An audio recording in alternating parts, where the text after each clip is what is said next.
చేసినామంటే బీఆర్ఎస్ ప్రభుత్వం వచ్చిన కొత్తలో ఈ రాష్ట్రంలో నేషనల్ గ్రిడ్ కు మన రాష్ట్రం కనెక్టెడ్ లేకుండే, అనుసంధానం లేకుండే. ఒక 5-6 లైన్స్ వార్దా డిచ్పల్లి కావచ్చు, వరంగల్ వరోరా కావచ్చు, అంగుల్ పలాస కావచ్చు, PGCIL power grid corporation of India limited ఎంబడి నేనే చేసి రాత్రింబవళ్ళు వాళ్ళతోని కొట్లాట పెట్టుకొని ఈ 3 లైన్లు కల్పించినాం. దాంతో టోటల్ తెలంగాణ రాష్ట్రం, ఏపీ రాష్ట్రం కూడా మనతో పాటుగా నేషనల్ పవర్ గ్రిడ్కి అనుసంధానమైన. దాని ఫలితం ఏంటంటే మనకు ఏదైనా సందర్భంలో షార్టేజ్ ఏర్పడితే ఇండియా మొత్తంలో ఎక్కడ పవర్నా అక్కడి నుంచి కొనుక్కునేటువంటి అవకాశాన్ని కల్పించగలిగినాం. నంబర్ 1. నంబర్ 2, 7,600 మెగావాట్లుగా ఉన్నటువంటి ఇన్స్టాల్డ్ కెపాసిటీని దాదాపు 18,000 మెగావాట్లకు తీసుకుని పోయినాం.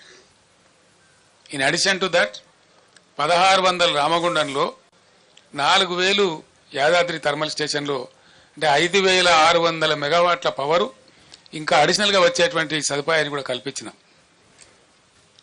మొన్ననే ఎన్టీపీసీ 1,600 మెగావాట్లు ప్రధానమంత్రి స్వయంగా వచ్చి డెడికేట్ చేసినాడు.